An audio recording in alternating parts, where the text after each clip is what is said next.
Buenos días, ¿cómo están todos? Es un gusto que estén acá presentes y mostrar el interés en este tema de tanto impacto, ¿verdad?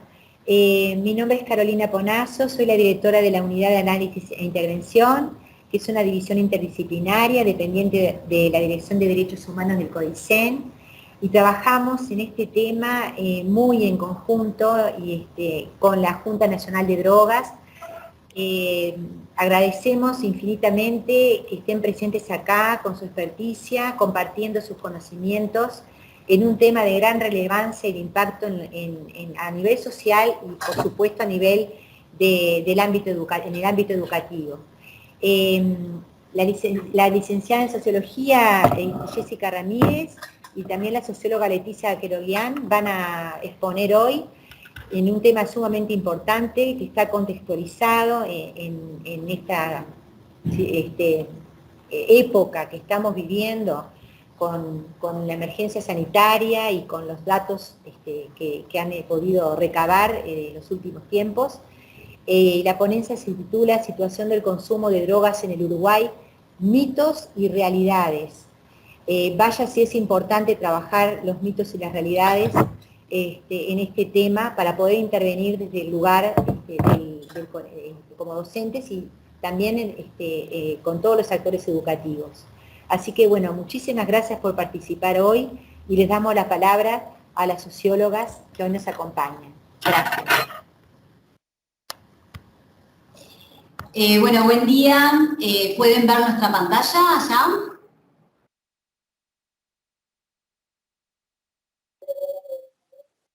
Hola. Sí, se puede ver, sí.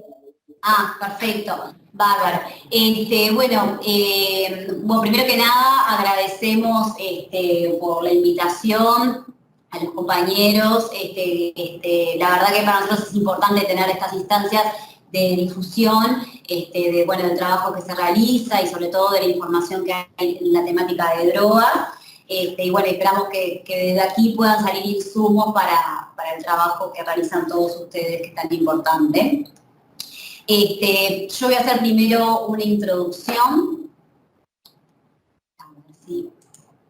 Bien. Primero que nada, para aquellos que no están tan familiarizados con el trabajo, por la parte institucional, la Junta Nacional de Drogas es un organismo interministerial que es el organismo rector de la Política Nacional de Drogas. La Junta Nacional de Drogas, a su vez, se sirve de un aparato técnico que es la Secretaría Nacional de Drogas. Y en el marco de la Secretaría Nacional de Drogas hay un área específica que es el observatorio, que tiene como función, como misión, generar evidencia científica sobre la temática de drogas.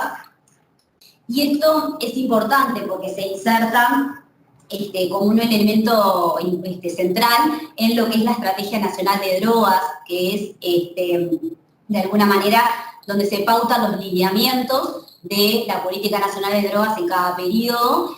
La generación de evidencia científica es considerada en esta estrategia como un elemento básico para poder pensar, diseñar lo que es la política.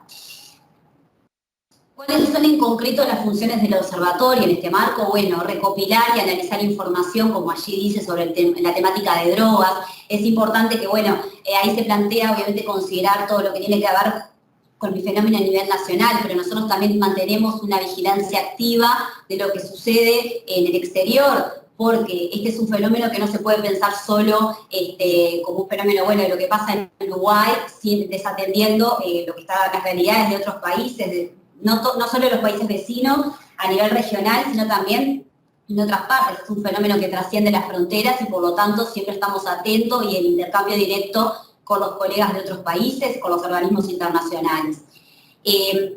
También otra función central es el diseño y la coordinación de estudios. Todo lo que tiene que ver con promover la investigación, aquí no solo en lo que tiene que ver con la investigación epidemiológica del fenómeno, sino también la investigación social, pero también aquella investigación de otras disciplinas. Nosotros siempre tratamos de trabajar con múltiples actores de distintas formaciones, de la academia, de otros organismos estatales, como forma de poder incluir todas las perspectivas, todos los conocimientos que se generan. Estamos hablando de la investigación, como les decía, epidemiológica, investigación social, investigación preclínica, clínica, es decir, hay un abanico bastante amplio de actores sobre los cuales se apoya de alguna manera y con quienes estamos en contacto directo en ese sentido.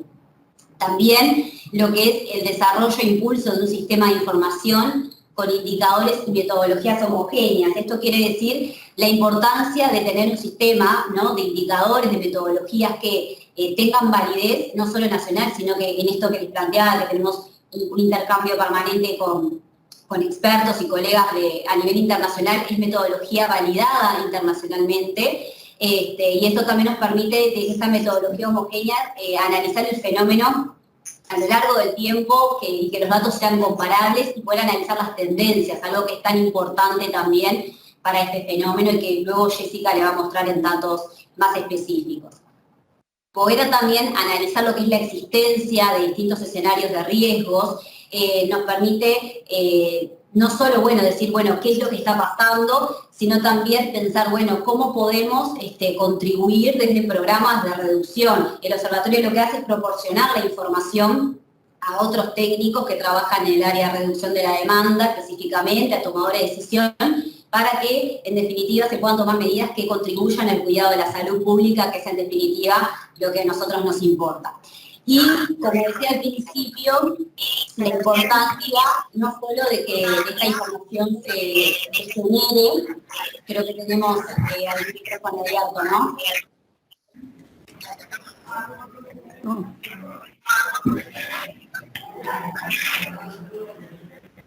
Bueno, sigo. No solo la importancia no solo de que se genere información, sino también de que esta información se difunda. Para nosotros es central que este trabajo que se hace, no solo del observatorio, sino, como les decía, en coordinación con otros profesionales, se difunda a los técnicos que trabajan directamente en la temática, a aquellos que de repente no están 100% abocados al tema, pero que de alguna manera el tema los toca, los atraviesa en su práctica habitual. Y obviamente a los tomadores de decisiones, como decía al principio, porque ellos son quienes con esos insumos pueden pensar en política y en definitiva establecer distintas estrategias de intervención. Hola, ¿cómo están? Algo que nosotros siempre planteamos sobre la temática de drogas es que este es un fenómeno complejo. Cuando hablamos de fenómeno complejo, queremos decir que hay un conjunto de factores interviniendo que se solapan, que a su vez se retroalimentan y que hace que la multidimensionalidad de este fenómeno implique tener que pensar distintas estrategias para su abordaje. En este caso, de lo que tiene que ver con el abordaje, ¿no?, de poder investigar, nosotros, el Observatorio Uruguayo de Drogas se ha comprometido a lo largo de los años en poder desarrollar distintas líneas de investigación, con el objetivo ese, ¿no?, de poder captar esa complejidad de alguna manera. En ese sentido, estas líneas de investigación también se traducen en que contamos con distintas fuentes de información. Una de ellas es la que nosotros llamamos los estudios epidemiológicos, para nosotros los estudios prioritarios del observatorio, que de alguna manera nos permiten determinar la magnitud del fenómeno, cuantificar, poder analizar las tendencias a mediano y largo plazo, y ahí tenemos lo que es la encuesta en hogares, un estudio que se realiza cada 4 años en población de 15 a 65 años. Luego tenemos la encuesta en población adolescente escolarizada, que es la que Jessica ahora más a compartir con ustedes, que nos vamos a centrar específicamente que nos arroja ese estudio, y también tenemos la encuesta en población universitaria. Ante la necesidad de poder ampliar la perspectiva y sabiendo de que toda metodología de investigación tiene limitaciones, necesitamos, como les decía, poder ampliar e incorporar otras fuentes. Entonces ahí aparecen, por ejemplo, los registros permanentes. Tenemos, por ejemplo, lo que son los registros de personas que solicitan atención por consumo problemático de droga. Esto nos permite conocer la situación de demanda, el perfil de estas personas, qué necesidades, cómo llegan a los centros de atención, qué es lo que se está consumiendo más de alguna manera en este sector, etc. Hay indicadores que tienen que ver sobre mortalidad y ingresos hospitalarios, otros indicadores sumamente relevantes también para lo que es la vigilancia del fenómeno, están los indicadores de control de la oferta, estamos hablando de lo que tiene que ver con incautaciones de drogas, con personas vinculadas a delitos por drogas, procesados, etcétera.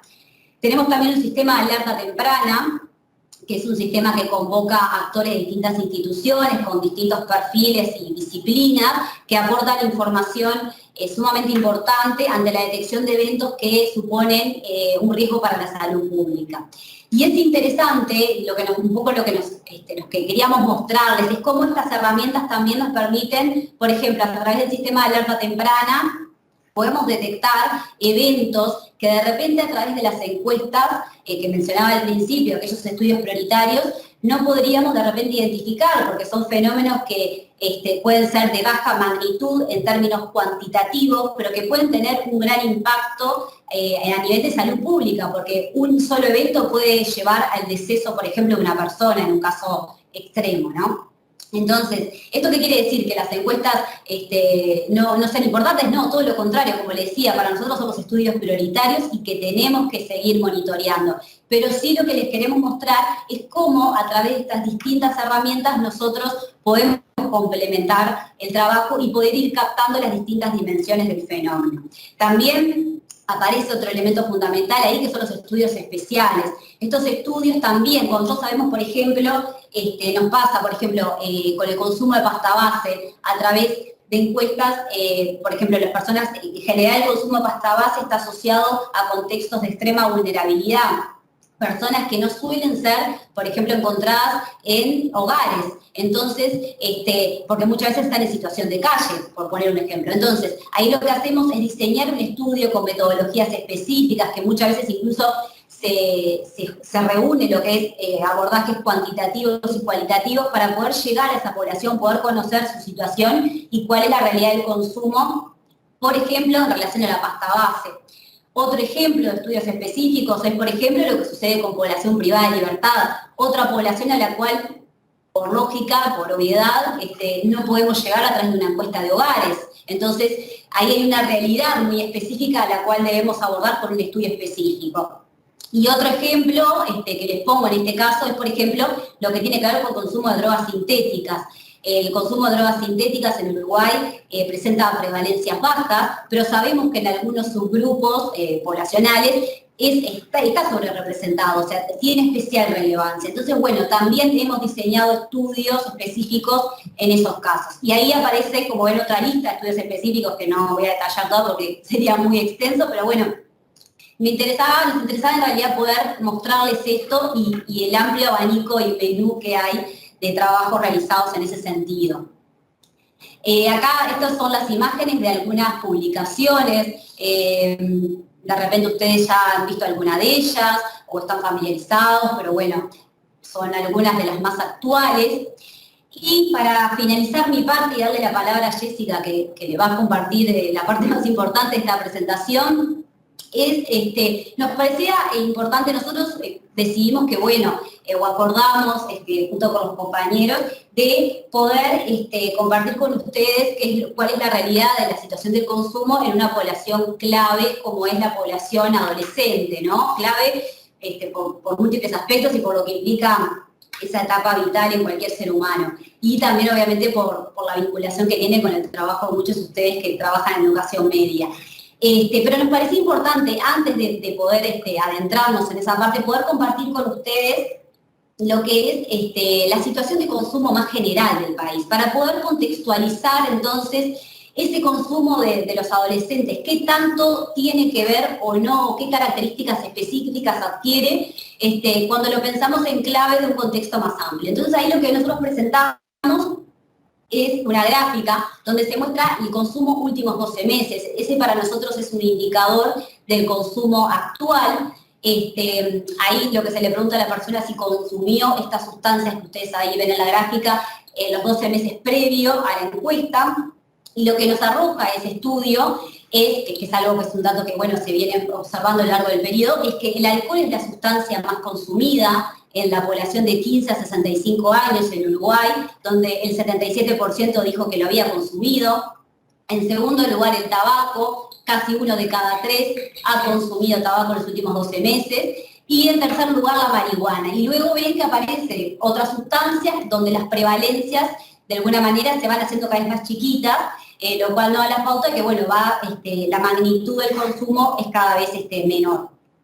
Y esto es bien importante porque, bueno, ahora cuando vean los datos con Jessica van a poder ver entonces cómo los jóvenes tienen determinados patrones de consumo o reflejan determinada situación de consumo en relación a este contexto más amplio, ¿no? Los jóvenes no son solo los jóvenes, están en el marco de una sociedad, están insertos en núcleos familiares donde puede estar más o menos naturalizados de repente determinados consumos, donde otros consumos pueden estar ser menos evidentes o tener menor presencia. Y también era importante mostrarles este dato porque, bueno, también esto es la prevalencia, pero cuando hacemos zoom, por ejemplo, lo que es consumo problemático, también para estas sustancias es donde vamos a encontrar los mayores, los puntos más críticos en términos de lo que es la salud pública, porque también en alcohol es donde vamos a encontrar el mayor volumen de personas con uso problemático de esta sustancia. Entonces, bueno, dicho esto, me gustaría darle paso a Jessica, que va a compartir con ustedes entonces los datos de estudiantes. Bueno, buenos días. Ahí está. Continuando con la presentación que hace Leticia y que pone en contexto un poco el estudio del que vamos a compartir con ustedes, este es un estudio que, como decía Leti, es prioritario para el Observatorio Uruguayo de Drogas en cuanto es fundamental para mantener la vigilancia epidemiológica en esta población extremadamente vulnerable ante el consumo de drogas. Entonces, contarles primero que es una encuesta que se hace cada 2 años, cuyo objetivo, el objetivo, lo que estamos buscando es, bueno, conocer la situación y las tendencias del consumo, conocer las prevalencias, los patrones de consumo, pero también las características que se asocian a cada uno de los patrones de consumo, analizar cuáles son los factores de riesgo, los factores de protección que puedan estar explicándonos el fenómeno. Además, una cuestión muy importante que ya fue mencionada tiene que ver con que al mantener una metodología a través de todos los años, desde el año 2003 que se realiza este estudio, entonces lo que nos permite es mantener el método, nos está permitiendo que podemos hacer un estudio de tendencia del fenómeno, lo que resulta de mucha relevancia en el marco del diseño y de la orientación de políticas públicas.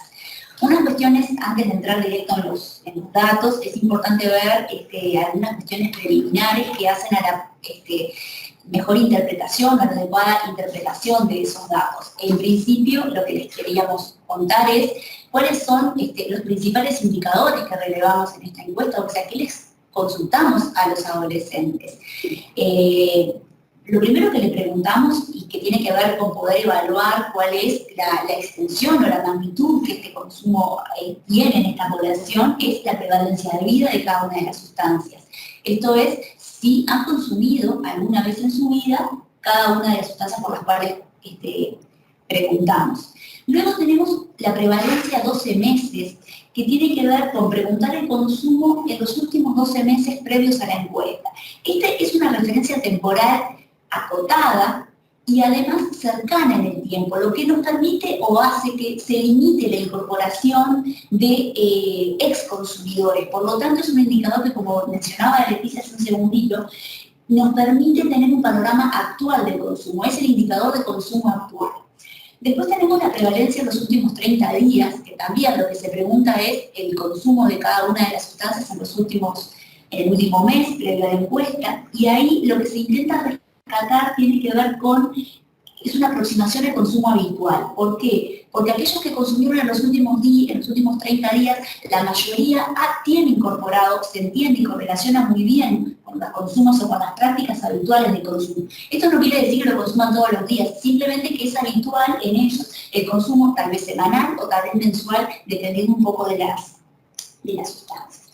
Después, además de tener un acercamiento a las magnitudes de consumo de drogas y que nos muestra la extensión o la cobertura que el fenómeno tiene en la población, también se incorporan otros indicadores que van ya o que se enfocan más en conocer los patrones de consumo de las sustancias.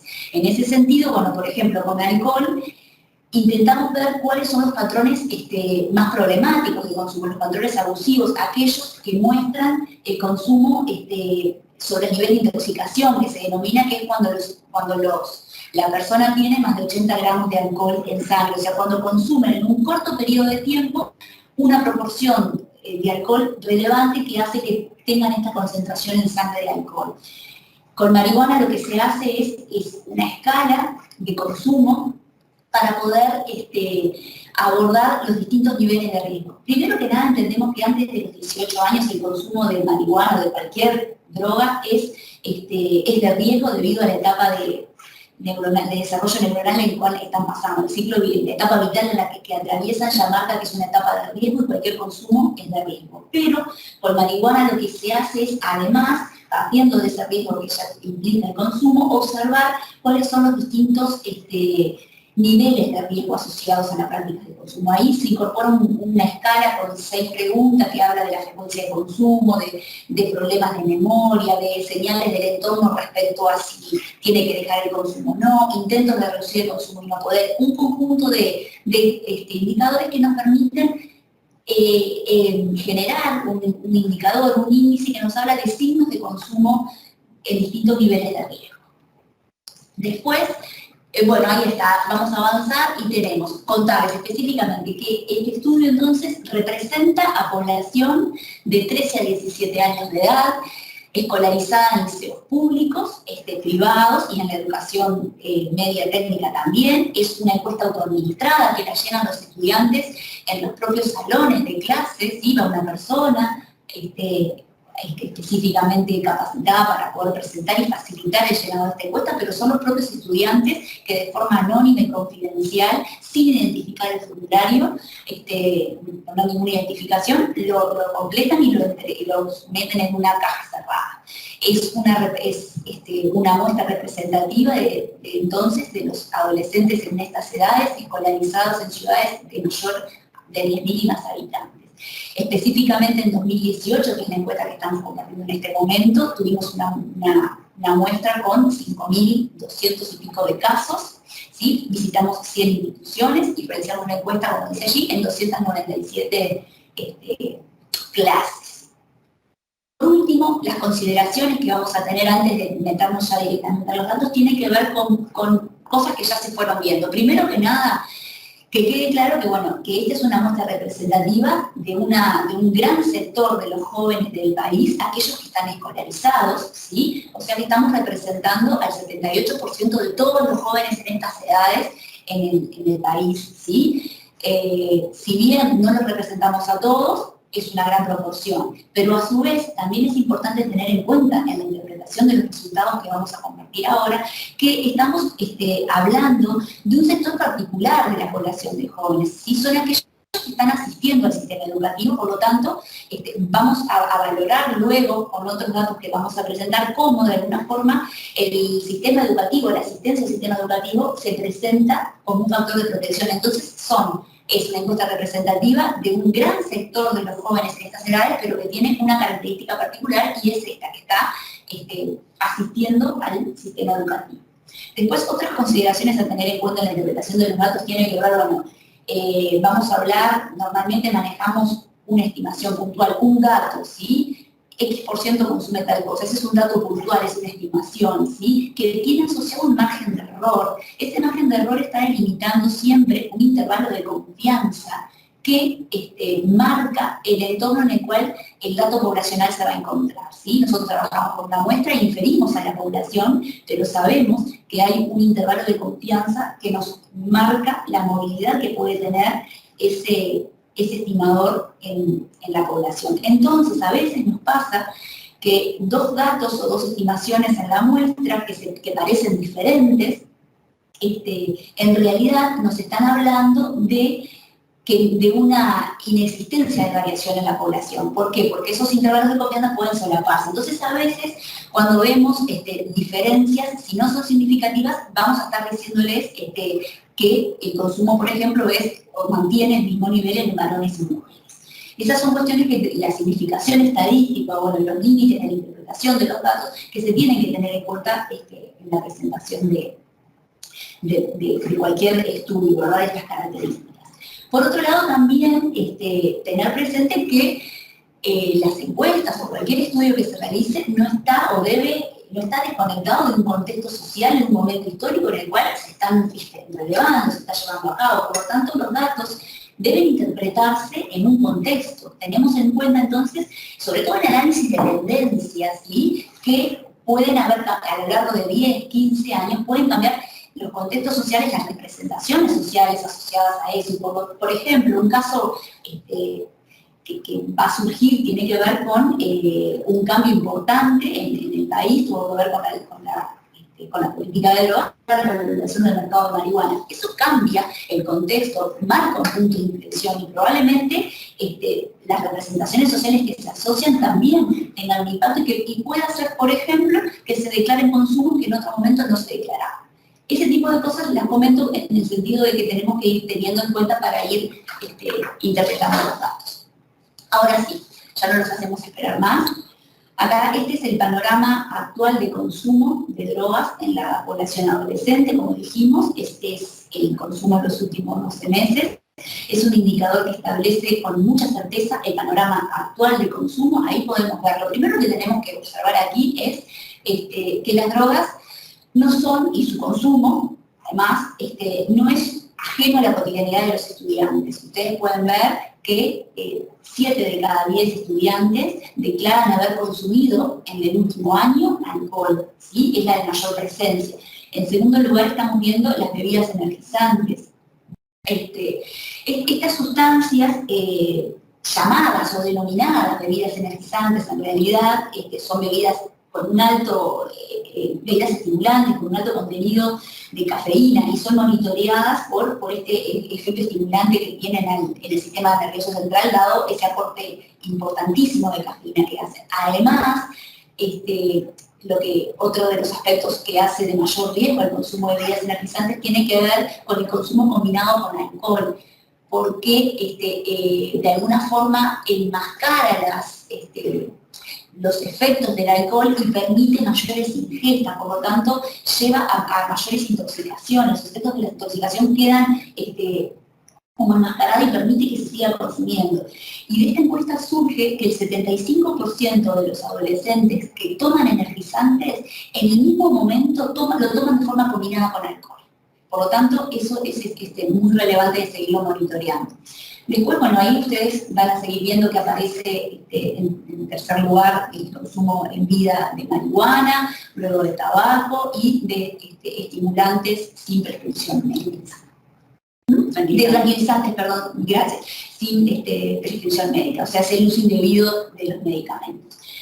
También para mostrar un poco cuál es el panorama completo de consumo actual, vamos a seguir con mostrarles este otro indicador que nos muestra, acá antes estábamos viendo la magnitud de consumo, el alcance que tenía la extensión del consumo del fenómeno de drogas en la población adolescente. Ahora lo que estamos mirando es a qué edades comienzan esos consumos. Entonces, lo que podemos ver es que, bueno, el alcohol, los tranquilizantes sin prescripción y el tabaco son las sustancias que en promedio los estudiantes comienzan a consumir a edades más tempranas.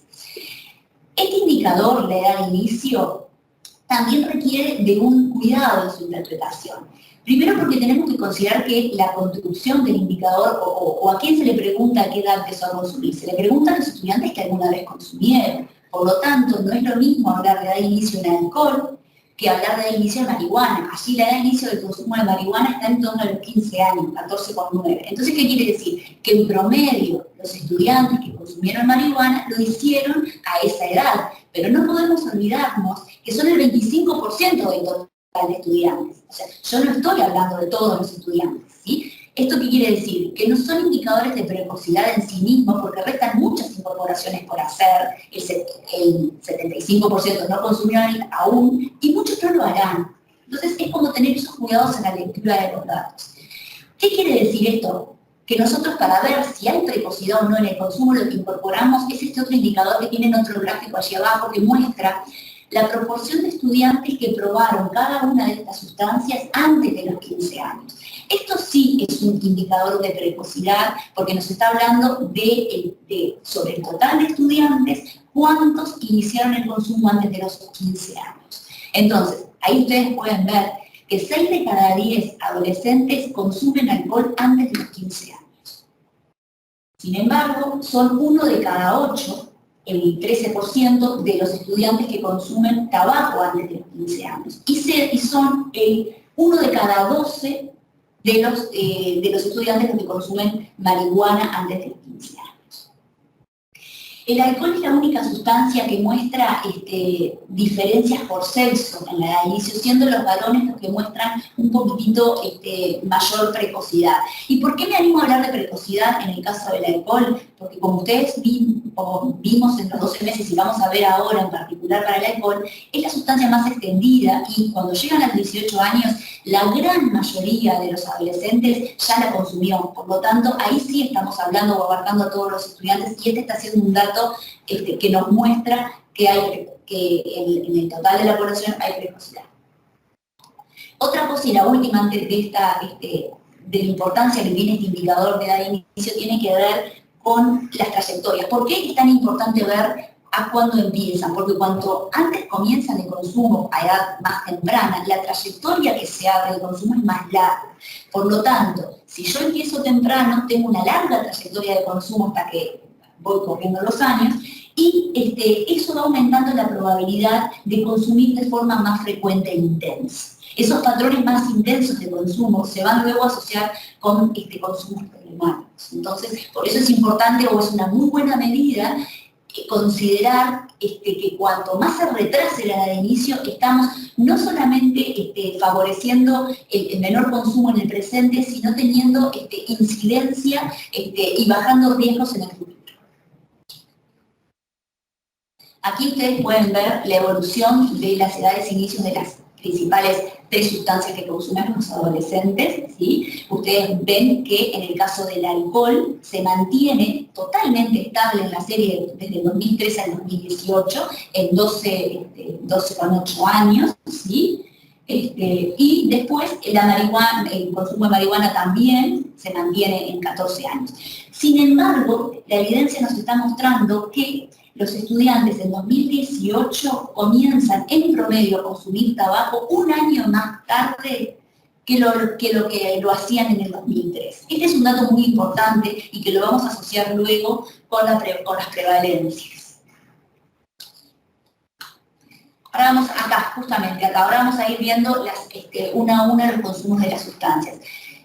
Los 3 indicadores clásicos, como decíamos, son la prevalencia vida, año y mes, y lo que observamos es que el 28% de los estudiantes ha consumido tabaco, o declara haber consumido tabaco alguna vez en su vida, el 18% en el último año, y el 10% o 1 de cada 10 lo consumió en el último mes.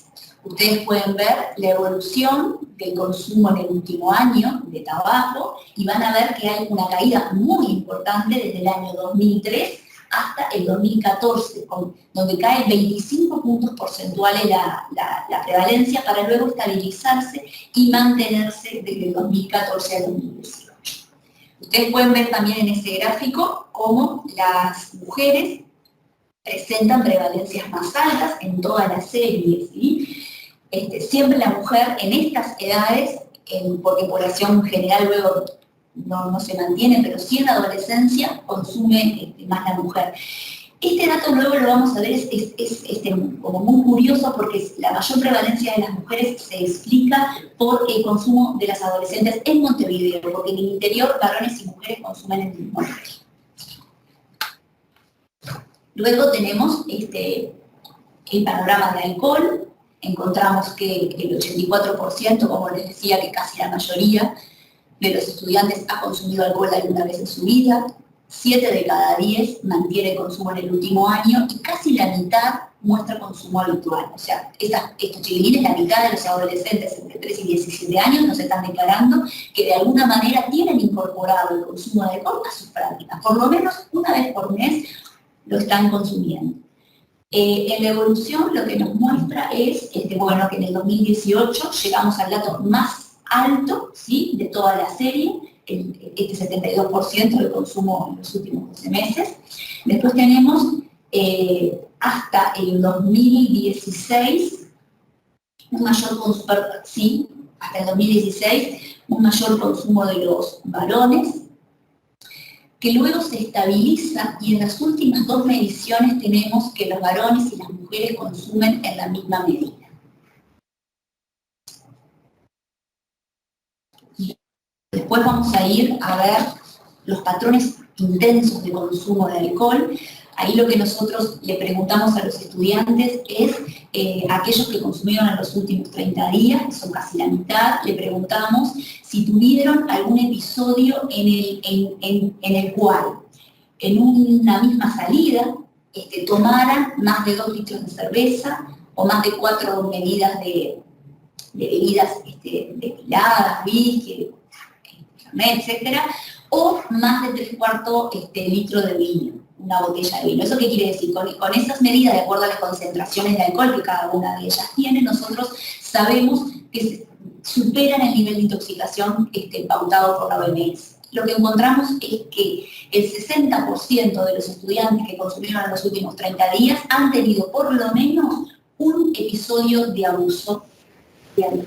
Lo que significa, si lo miramos en el total de la población para poder mirar todos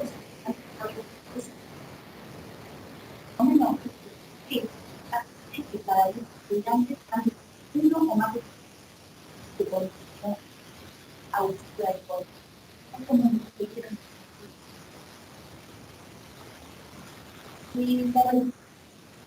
otra cosa relevante con esto tiene que ver con la reiteración de los episodios, porque sucede que no es solamente un episodio de abuso el que encontramos, ¿no?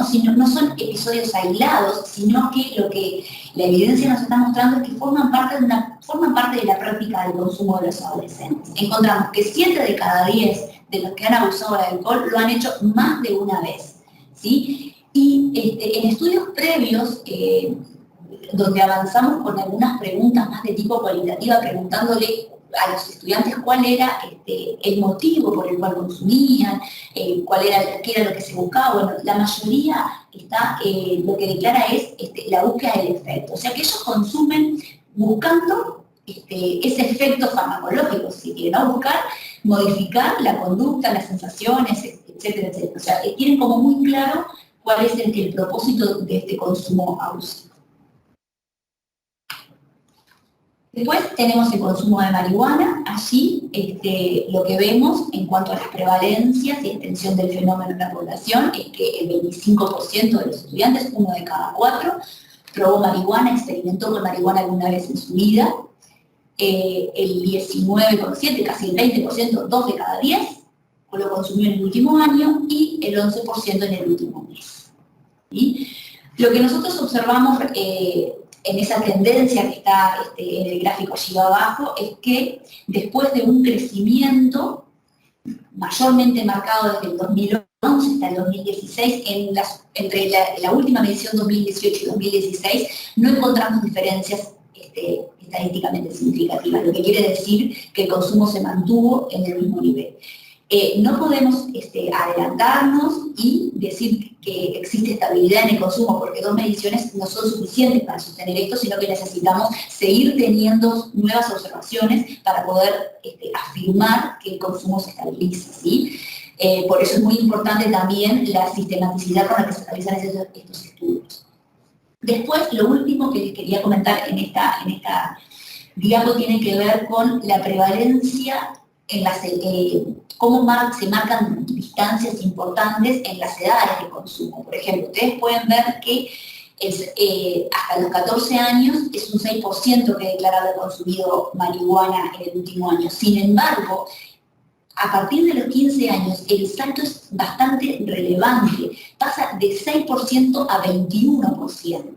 ¿Sí? Después, para subir nuevamente entre los que tienen 17 y más años, pero ya, si bien hay 14 puntos de diferencia, no es tan pronunciado. Quiere decir que podemos pensar que en el mejor escenario para hacer o para incorporar acciones de prevención, de sensibilización y demás, es en el ciclo básico, cuando todavía el consumo de marihuana no está tan extendido.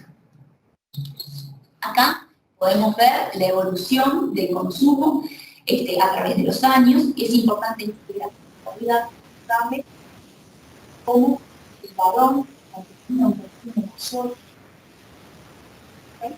Pero esta brecha entre varones y mujeres también desaparece con la movilización.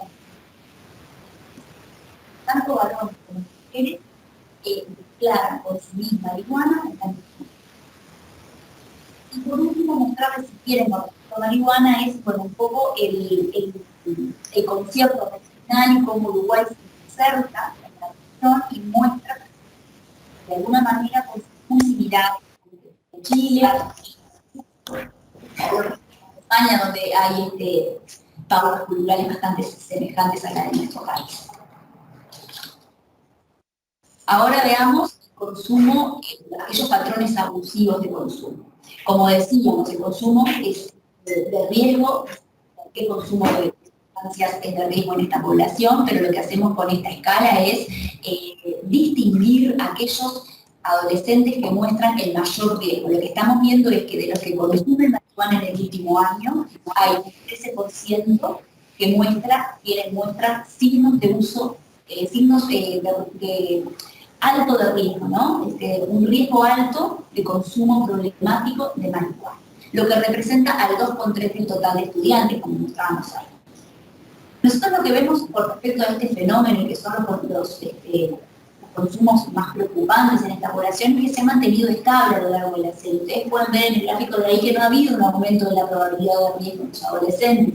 Lo que de alguna manera nos está mostrando es que los patrones de consumo frecuentes, que es lo que se asocia claramente con esto, sean de alguna forma mantenidos. Ahora bien, nosotros por otro lado tenemos claro y hemos encontrado evidencia que nos permite afirmar que la probabilidad de consumo de riesgo alto es 12 veces más alta, el riesgo de consumir problemáticamente marihuana es 12 veces más alta en aquellos que consumen marihuana de forma frecuente que los que consumen marihuana experimentalmente, ocasionalmente. Y como decíamos hace un rato, esto se ata mucho con las trayectorias de consumo. ¿Sí? Aquellos estudiantes que alcanzan patrones frecuentes e intensos de consumo de marihuana son los que tienen una trayectoria larga, son mayormente los que han iniciado muy temprano y esa acumulación de años de consumo lleva a que desarrollen este tipo de patrones que en definitiva se va a asociar con consumo problemático. Bien. Luego vamos a ir a tranquilizantes para mostrarles cómo esta sustancia, que a veces no se considera, también está presente en esta población y que se asocia de alguna manera a los consumos adultos también. ¿Sí? Hoy, como cuando Leticia mostraba todo ese concierto general, el panorama de la sociedad, ¿sí? Ese mundo adulto y esas pautas que de alguna forma son las que toman los adolescentes y reconstruyen, resignifican y vuelven a mostrar. Bueno, con tranquilizantes también nos pasa lo mismo, ¿sí? El 20% de los estudiantes muestra que consumió, declara haber consumido tranquilizantes alguna vez en su vida, y el 8% lo hizo sin prescripción médica, sin indicación, sin seguimiento. Es el uso indebido de la sustancia. Si lo miramos en los últimos 12 meses, vamos a ver que hay un 5% de los estudiantes que en el último año lo consumió sin prescripción. Y lo que nos llama la atención es que cuando les preguntamos de dónde los obtienen, hay un tercio de ellos que lo obtienen de la casa, lo agarran ellos de la casa. Y otro tercio lo obtuvieron porque sus papás se lo dieron directamente. Y me lo dieron mis papás. O sea, hay ahí también una presencia, un mundo adulto que está marcando y está habilitando y está siendo permisivo y está refrendando ese control. Ahora vamos, para ir terminando con la parte de prevalencia, sería bueno mostrar cómo es el comportamiento del fenómeno de droga entre Montevideo e interior. Ahí mayormente en alcohol no vemos diferencias estadísticamente significativas, sí en marihuana, un poquito más de consumo levemente superior en Montevideo, mientras que es un poquito mayor el tabaco en el interior. Lo que sí es interesante señalar que el abuso de alcohol es mayor en el interior del país que en Montevideo. Cuando mostré lo de abuso hoy no señalé cómo también hemos podido observar que esas conductas de abuso se asocian con asumir mayores riesgos, como puede ser subir a vehículos conducidos por él o por otros que hayan consumido alcohol, apagones de memoria, comenzar a tomar solo, ¿sí? O sea, prácticas de consumo que se desvinculan de lo que mayormente se asocia en esta edad, que tiene que ver con lo festivo, lo recreativo y empiezan a tener otras pautas capaz más de cuidado. Por último, les muestro respecto a Montevideo Interior, esto que le decía, es la próxima, que muestra cómo los consumos de tabaco en las mujeres es mayor, pero en Montevideo, vean la distancia que hay solamente en Montevideo. El consumo en el interior del país de tabaco se da en la misma medida entre varones y mujeres, y el de marihuana también se da de la misma forma. Ahí es lo que le decía, la lectura de los datos ahí, no muestran diferencias estadísticamente significativas, por lo tanto, decimos que es el mismo nivel. Sin embargo, esa distancia entre 12 y 19% sí está mostrando fenómenos diferentes. Vamos ahora a observar algo que también es relevante cuando estamos leyendo los datos y la implicancia que puede tener respecto de la orientación de políticas y demás, porque esto que yo les estaba insistiendo recién, de que a veces las diferencias que vemos no son estadísticamente significativas y por lo tanto no son diferentes, pero nos pasa que también cuando observamos diferencias que son en términos estadísticos significativos y muestran un fenómeno diferente, no lo son desde el punto de vista teórico. Entonces, ¿qué quiero decir con esto? Por ejemplo, si nosotros observamos ahí el consumo de alcohol, ¿sí? La diferencia, estos son datos que surgen de la encuesta en estudiantes del año 2014, donde pudimos hacer representación a nivel regional para poder observar qué nos estaba pasando en las diferentes regiones. Y vemos que en la parte norte hay un 60% de los estudiantes que declaran haber consumido alcohol en los últimos 12 meses. Y que en el centro es el 62% el que declara. Y que son diferentes estadísticamente, sí lo son. Ahora, ¿eso lleva o conlleva a que se tomen decisiones de política diferentes?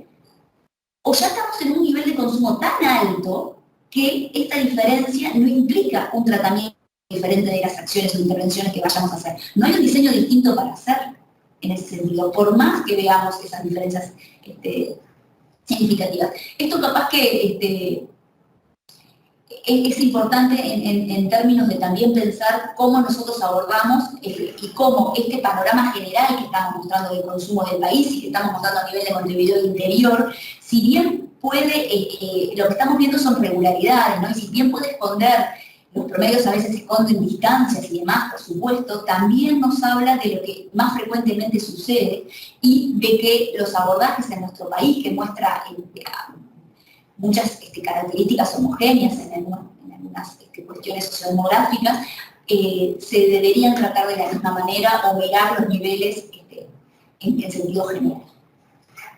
Ahora, por último, para terminar este bloque, vamos a mirar la evolución de las sustancias en los últimos 12 meses. Acá cerramos el bloque de lo que hace a la magnitud del consumo y a cómo el fenómeno se manifiesta en la población. Allí vemos la predominancia y la estabilidad del consumo de alcohol, que es lo que se convierte en el mayor problema de salud para esta población, no solamente porque está consumido en mayor medida por la mayoría de los estudiantes, sino además por los patrones abusivos que están mostrando y las edades tempranas en que inician el consumo de alcohol. Después, señalar ahí abajo en las dos gráficas de tabaco y alcohol, bueno, lo que vimos, cómo desciende el consumo de tabaco hasta el 2014, se estabiliza, y a su vez cómo aumenta en la curva verde el de marihuana, hasta encontrarse y mantenerse actualmente en el mismo nivel, o sea, los consumos se mantienen, son iguales, o sea, la misma proporción de estudiantes que consumen una y otra cosa.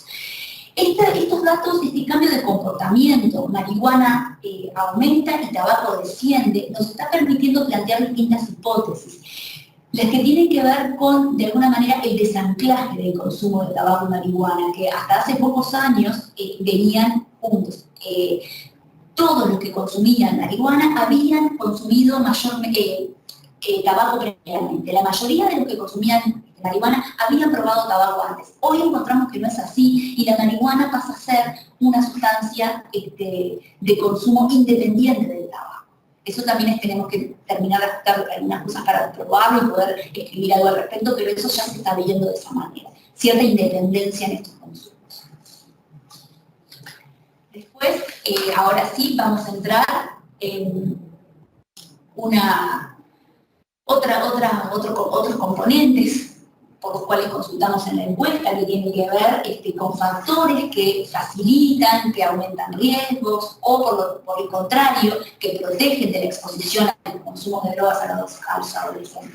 Ahí ustedes pueden observar en la tabla de arriba, bueno, la percepción de facilidad de acceso. ¿Qué le preguntamos a los estudiantes? Le preguntamos si se pusieran en la situación de tener que conseguir marihuana en ese momento, ¿qué tan fácil les parece que sería conseguirla? Ustedes pueden observar que hay 6 de cada 10 estudiantes nos están diciendo que podrían conseguir marihuana de forma muy fácil. O sea que no solamente el consumo está extendido, sino lo que quiero mostrar es que esto forma parte de su cotidianidad. Tenemos que trabajar con ese escenario sabiendo que es un elemento más. Sin embargo, otras sustancias ya muestran una presencia menor. Ya no es tan fácil conseguir cocaína, ni pasta base, ni alucinógenos. A su vez, luego de preguntarles qué tan fácil consideran el acceso, le preguntamos si efectivamente en el último año ¿te hicieron alguna oferta ya o te ofrecieron, así sea para probar o para comprar? Y ahí ustedes pueden ver que 1/3 de los estudiantes han recibido ofertas en el último año de marihuana, ¿sí? Y no hay diferencias entre Interior y Montevideo. Entonces, sí, 1/3 está bien. También la oferta de cocaína se disminuye, manteniendo un poco la relación con lo que decíamos arriba con la percepción de acceso. Después vamos a hablar ahora de la percepción del riesgo. Este es otro elemento que se incorpora en las encuestas, que tiene que ver con consultarlos a los estudiantes preguntándoles cuál es el riesgo que cree que tienen las personas si consumen esta sustancia y de esta manera. ¿Sí? Es una consulta sobre lo que ellos creen, o sea, la percepción que tienen del riesgo de determinadas prácticas de consumo. ¿Sí? Lo que estamos poniendo en las gráficas es en relación, lo ponemos junto, 2 fenómenos, la percepción del riesgo junto con el consumo de esa sustancia. Entonces, ponerlos juntos en una gráfica, mirarlos en términos relativos, tiene que ver con ver cómo se mueven juntos. No estamos hablando de determinación, ¿sí? La percepción del riesgo, en el caso de que sea un factor que esté incidiendo en la explicación del fenómeno del consumo de drogas, lo hará en conjunto con otro complejo, ¿sí? Factores, con un conjunto complejo de factores que inciden conjuntamente, ¿sí? En el caso de que exista esa asociación. Lo que nosotros vemos, y sí es relevante mostrar, por ejemplo, observen la gráfica del tabaco. Ustedes están viendo que desciende la prevalencia del tabaco, ¿sí? Es la gráfica Bordeaux, y aumenta la percepción de riesgo. O sea que el descenso del consumo de de tabaco está acompañado con una percepción del riesgo que asciende. En marihuana se ve algo similar, también, capaz que no tan marcado, o sea, veo el descenso de la percepción del riesgo de consumo y también de la percepción del riesgo de algunas veces de marihuana y un aumento, ¿sí? Es en el sentido contrario del tabaco. Acá tengo una disminución de la percepción del riesgo y un aumento del consumo. El tabaco era al revés. Sin embargo, con alcohol, ustedes pueden observar que la percepción del riesgo muestra un leve aumento allí sobre 2014-2016, pero el consumo se mantiene constante.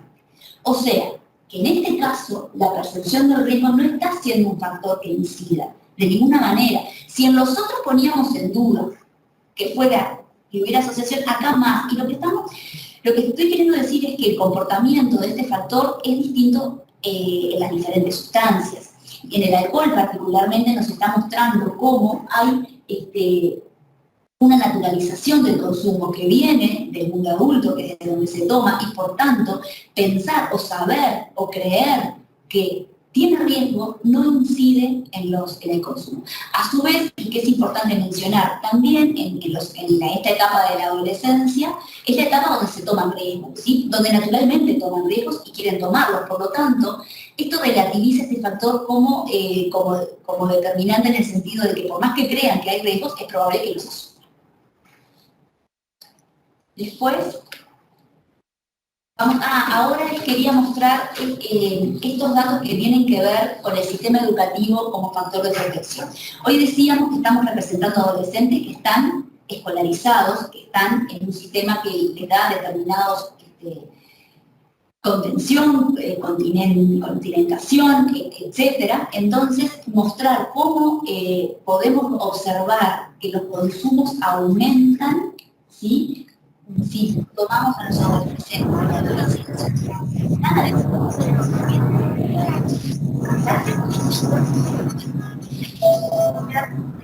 una contribución poblacional, que es donde podemos captar a personas en estas edades que son estudiantes y que no son estudiantes. No la podemos hacer solamente mirando a la estudiante. Pero ahí ustedes ven que el consumo de marihuana, por ejemplo, es el doble. Pasa del 17% a 34% si nos pasamos de los que están adentro del sistema educativo a los en todas las sustancias que están mostrando, la cocaína se multiplica por 3, también en tabaco.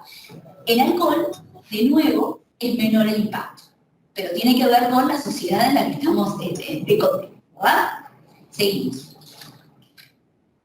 Bueno, ahora finalmente, en esta última parte mostrar otro factor de protección de que ya es muy conocido, el papel que juega la familia como factor de protección en el consumo de sustancias, como entornos familiares. ¿Puedo hacer una consulta? Capaz que, no sé cómo quieran las organizadoras, si es ahora o al final, como ustedes quieran. Estoy terminando en 2 diapos más. Capaz que juntamos al final todas las consultas, si les parece. No sé, Carolina, si estás por allí. Correcto. Al final hacemos todas las consultas. Bárbaro, gracias. Entonces, bueno, hablando esto de la postura de los papás, del involucramiento de los padres, de mostrar estándares claros de conducta, de involucrarse, de atender, de estar presentes en las situaciones, en las problemáticas de los adolescentes, en estar disponibles, ¿sí? En conocer a sus amigos, en saber cuáles son las instancias en las que se involucran, etcétera, muestra distancia en los consumos. Ahí ustedes pueden ver cómo, ahí lo que estamos mostrando en esta tabla es, en la primera columna, es el consumo que declaran los estudiantes que tienen padres con alto involucramiento en su problemática, en su vida, en sus cosas, ¿sí? Contra la columna que dice abajo, que es el consumo de los estudiantes que tienen papás, que consideran que sus papás no están involucrados con su situación vital, vamos a decir de alguna manera. Entonces, vemos que, por ejemplo, el consumo de tabaco es más del doble, ¿sí? Pasa de 8 a 19%. La misma relación tenemos en el consumo de marihuana, pasamos del 19% a casi 40% de consumo entre los estudiantes que tienen papás que no se involucran, ¿sí? Después, también en la siguiente diapositiva, lo que les quiero mostrar es otro de los aspectos que abordamos con respecto a los papás, y les preguntamos cómo reaccionarían si los descubrieran llegando borrachos a sus casas, o cómo reaccionarían también si descubren que consumen marihuana. Y ustedes pueden ver cómo las prevalencias de consumo son mucho mayores en los estudiantes que tienen papás que no se enojarían, que no se mostrarían molestos ante estas situaciones. Por lo tanto, ante esos papás que se muestran tolerantes, que se muestran permisivos, que de alguna manera están habilitando el consumo, efectivamente lo están habilitando, y lo vemos con datos, ¿no? Por ejemplo, miremos el consumo en el último mes. El consumo habitual de marihuana entre los estudiantes pasa del 8% entre aquellos que sienten o que saben que sus 2 padres se van a enojar si los descubren consumiendo marihuana, o si los descubren sabiendo que consumen,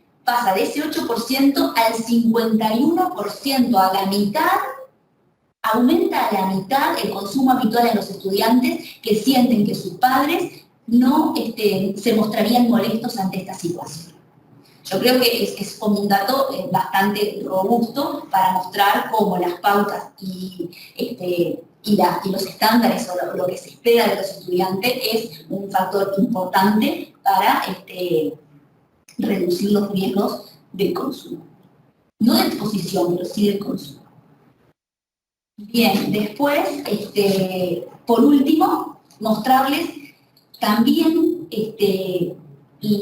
la probabilidad, cómo aumenta la probabilidad de consumo cuando los adolescentes viven en hogares donde el consumo es expuesto. Entonces, ahí lo que le preguntamos es si en la casa, en el último mes, se consumieron esas sustancias, ¿sí? Entonces, ahí vemos que, bueno, la disponibilidad, la facilidad de acceso, tolerancia social y parental del consumo, sobre todo de alcohol, en los adolescentes son factores de riesgo del inicio, y del consumo del inicio temprano y de mantener el consumo, ¿sí? Ahí ven, por ejemplo, vamos a leer el tabaco, el consumo en los hogares donde hay consumo de tabaco pasa del 15% y baja al 8% en los hogares donde no hay consumo. En el alcohol también hay una reducción. Si, por ejemplo, el consumo habitual baja del 60% de los hogares donde se consume alcohol al 35% de los hogares donde no se consume. Una cuestión importante también con el alcohol tiene que ver que los datos nos han ido mostrando que la mayoría de los adolescentes consume alcohol en la propia casa. Lo consiguen en la casa o consumen en su casa, se lo da a sus papás, en casa de amigos. Las fiestas, las previas están hechas allí, cerca del mundo adulto, permitido por el mundo adulto. Por último, vemos esto mismo para tabaco para marihuana, que es la próxima, y para tranquilizantes, donde vemos lo mismo, o sea, en las casas donde se consume marihuana, el consumo de marihuana en adolescentes aumenta, y también el uso indebido de tranquilizantes, y sin prescripción se multiplica por 5, si ustedes ven, baja desde el 17 al 3% si en el hogar se usa tranquilizantes a que si no se usa. Entonces, y en síntesis, ¿qué observamos en 2018? Y ahora voy a hablar por qué 2018 y cuándo estamos haciendo el próximo estudio. Lo que primero que observamos es que la magnitud del consumo de casi todas las sustancias se muestran sin modificaciones. Solamente encontramos diferencias en alcohol y bebidas energizantes que en sus prevalencias anuales muestran un aumento de 2 o 3 puntos, como de 3 y 2 puntos, como dice allí. Ahí con el alcohol, de nuevo, la altísima prevalencia, los patrones de consumo abusivos del alcohol que se consuman en edades tempranas, lo constituyen en el principal problema de consumo de drogas en esta población. Es ahí donde hay que poner como el foco, ¿verdad? Es esto, se inician en edades muy tempranas, tienen trayectorias largas de consumo, con patrones intensos, lo que implica importantes riesgos físicos, sociales y psicológicos. Luego, lo otro que observamos es en marihuana un crecimiento desde 2011 a 2016 y una estabilización en estos 2 últimos años. De nuevo, la advertencia acá es que estamos esperando a tener nuevas mediciones para poder sacar conclusiones concluyentes. No podemos plantear hoy un escenario de estabilidad, sino que estamos ahí como alertas a ver qué nos pasa en la próxima medición. Sí es importante, o es por lo menos es lo menos malo, que el factor, los consumos de riesgo se mantienen estables, o sea, no están habiendo patrones tan intensos como para hacer aumentar el consumo alto de riesgo de consumo de marihuana. Y por último, como dice ahí, bueno, insistir en la responsabilidad que recae en las familias, bueno, en los centros educativos también, de alguna manera, donde hay referentes adultos, pero sobre todo en la familia, donde se tienen los primeros contactos con las sustancias, los primeros aprendizajes están allí, el reconocimiento, el conocer las sustancias, el vínculo que se establece en los contextos familiares con cada una de las sustancias, cuándo se consumen, por qué se consumen, cómo, todo ese relacionamiento se aprende desde pequeño y en las casas, ¿sí? Entonces, y bueno, y sobre todo, recalcar que en las edades más tempranas el involucramiento de los padres, ¿sí? Con la situación de los adolescentes, con sus problemáticas, con sus actividades y demás, resulta un factor de extrema relevancia reducir los riesgos de consumo. Bueno, y acá supongo yo que la mayoría de ustedes son docentes, entonces el año pasado nos pasó, al mundo le pasó la pandemia y no pudimos hacer esta encuesta, entonces que correspondía realizar en 2021, perdón, 20, del 18 al 20, por lo tanto lo estamos haciendo ahora. Y en este momento estamos visitando los 100 liceos, puntos y colegios habilitados que salieron sorteados a la muestra del 2021 para poder hacer la 9ª edición de esta encuesta. Yo creo que espero haber podido haber dejado claro, y por lo que también Leticia mostraba al inicio de la relevancia que tienen estos datos, mostrar la relevancia que implica mantener estas mediciones y bueno, y pedir disculpas por esa horita que le estamos quitando a los docentes ahora, en esa hora que vamos y no pueden dar la clase porque hoy cayó una encuesta. Pero bueno, acá un poco se muestran los resultados de eso. Les agradezco mucho la atención.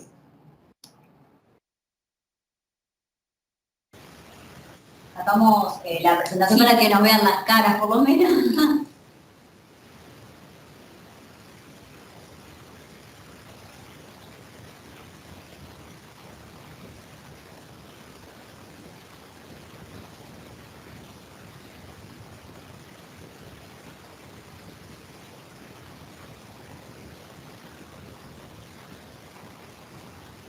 Bueno, sí, alguna instancia. Sí, no sé, allí los estaban.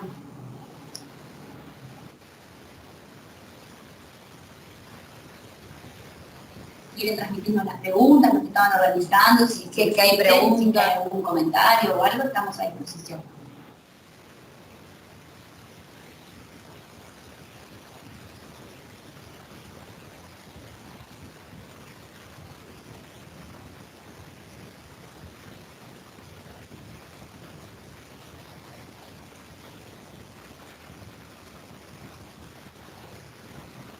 Acá estoy leyendo los comentarios en el chat, no los fuimos siguiendo, no sé si alguien de la organización los fue siguiendo, si hay preguntas ahí que quedaron registradas. Estoy viendo un comentario que dice, me quedé la gráfica de tabaco y desde ese punto no avanzó más los gráficos. ¿Eso quiere decir de que no se vio la presentación o sí se vio? Porque nos preocuparía un poco. ¿Se vio sí la presentación? Ah, está perfecto. Pensé que había quedado congelado ahí. Está, bárbaro. No sé en qué se basó la pregunta, pero había alguien que había levantado la mano, pero no tengo ahora quién era. Disculpen que me vengo para esta máquina porque no me escuchaban, y bueno, sí, sé que había una docente que tenía una pregunta para hacer, si puede, con el icono de la manito, poder avisarnos quién es, pero bueno, de alguna manera, igual puedo ir recogiendo algunas de las inquietudes a lo largo del chat y de la ponencia de ustedes. Hablaban del sistema educativo como factor protector, ¿verdad? Y de la importancia que tiene en evitar la edad de inicio y el consumo en sí. Pero también, no sé si hay alguna investigación relacionada con esa primera vez que se consume, si tiene algo que ver el sistema educativo también, el grupo de pares, y lo que sucede allí, y cómo poder justamente atender eso con estrategias para que se trabaje a nivel de la institución educativa, ¿no? Nosotros, en el año, creo que fue en el 2011, en esa encuesta, se hicieron 2 formularios simultáneos. Además de se hizo otro donde se avanzó muchísimo en preguntar las motivaciones del consumo, motivaciones de mantener el consumo y motivaciones de dejar de consumir aquellos que habían consumido y ya no estaban consumiendo en ese momento. Con respecto al consumo de marihuana, por ejemplo, una de las mayores motivaciones que tenían para consumir, y voy a esto por el tema de los pares que tú comentaste recién, era la curiosidad. O sea, ellos sentían, querían experimentar, así lo decían, porque querían saber cómo era. Y eso era lo que prevalecía. No tanto la presión de pares, por ejemplo. No se sentían presionados por el grupo para consumir. Así como te digo esto, por otro lado tenemos otro dato que, en términos estadísticos la mayor proporción, la principal era esta otra, pero no era que la presión de los pares no existiera, capaz que uno de cada tres te decía que podía ir por ahí las cosas. Pero sin embargo, cuando vos mirás los consumos de drogas, puede ser de alcohol, de marihuana, todos nos pasan las principales sustancias, discriminando entre los que tienen amigos que consumen y los que tienen amigos que no consumen, siempre el consumo es mayor entre los que tienen sus pares que consumen. O sea que ahí vos está viendo que es una pauta de consumo colectiva, ¿sí? O sea que yo creo que sí que es un factor relevante. Si bien prima, como te digo, y creo que tiene que ver con la etapa vital que atraviesan, la curiosidad, la experimentación y el tomar riesgos. Sí, creo que sí, que se combina. Claro, son factores multicausales, ¿no? Entonces, cuando nosotros intentamos, hemos ensayado análisis multivariados para poder poner en juego en conjunto todos los factores de protección, y nos acontece que los primeros que aparecen tienen que ver con los amigos que consumen y con las pautas de la casa. ¿Sí? Con el consumo de casa, y no así la percepción del riesgo, que deja de ser un factor de peso para la explicación, por ejemplo. Por eso en una edad que sabemos, en una etapa donde parte del proceso de identificación con el otro es fundamental, obviamente el sentido de pertenencia y seguir a los grupos y seguir a los pares, obviamente debe tener un factor relevante. Entonces las estrategias tienen que ir por ahí también. Trabajar el tema de lo que circula en los liderazgos, en un grupo, ¿no? Sí. De pares y cómo trabajar ese punto para que, digamos, también fortalecer la asertividad, ¿no? El que puedan decir no frente también a la influencia, aunque no aparezca, también tiene algo que ver. Acá hay dos docentes, Catherine Montiel. Si podés, Catherine, levantar la mano, hablar. Hola, sí, buenas tardes. Muchas gracias por la charla, la verdad que excelente, muy informativa. Uno a veces piensa un poco eso de los mitos, ¿no? Piensa que se olvida que el alcohol está dentro del consumo de las drogas. Y a mí, por ejemplo, yo les iba primero a consultar si existen talleres donde ustedes, digo, desde la Junta, de repente vayan a los colegios, a los liceos, como forma de fomentar y comentar un poco los riesgos del consumo. No sé si ha instalado algo o alguna idea, o ya existe y yo desconozco. Sí, en realidad, a ver, siempre ha habido acá programas vinculados con prevención, algunos de ellos específicamente del ámbito educativo. Ahora, bueno, por algo, a ver, ahí está esta interconexión interinstitucional, ¿no? Justamente ese contacto permanente, ese trabajo, esta presentación de hecho es fruto de ese trabajo que vienen haciendo los compañeros, no tanto nosotros del observatorio, que estamos más en la parte de investigación, pero sí las compañeras del área de salud integral de la Secretaría que trabajan en coordinación con Codicen, ANEP. A ver, ahora en particular estamos hay una reconfiguración de los programas, en el marco también de un cambio de la política del gobierno, pero bueno, nosotros la propuesta, ahora como decía Jessica, estamos haciendo el trabajo de campo de la 9ª edición y ya estamos recibiendo demandas de centros. Entonces, lo que diría es, tanto para la compañera que recién habló, como bueno, si hay alguna de las otras consultas van en esa misma línea, de repente sería oportuna que luego de esta instancia nos manden por mail y nosotros canalizar la demanda, porque no somos nosotros del observatorio quienes hacemos los talleres, ¿no? Son los compañeros de otras áreas, pero sí que de repente nos ofrecemos a hacer de vehículo para poder comunicar eso a los compañeros y que bueno, ellos puedan dar una respuesta en ese sentido. Sí, Eso que tú decís, el tema de la reestructuración de los programas, pero sin embargo nosotros estamos tratando también de dar continuidad, vamos en la misma línea y se está conformando un grupo para poder articular las acciones donde estén integrados los equipos interdisciplinarios también de ANEP, porque cada subsistema tiene equipos que sabemos que, bueno, que a veces quisiéramos estar más presentes, pero bueno, los equipos trabajan también en el tema de la promoción, pero sí, es importante también que se integren un trabajo donde distintos organismos también apoyen, porque la educación también requiere de acciones también intersectoriales y de apoyo mutuo, ¿no? Pero bueno, están los equipos que, psicosociales que en cada subsistema aborda lo territorial. Pero bueno, estamos en eso, en un proceso de fortalecimiento del trabajo intersectorial y de los equipos.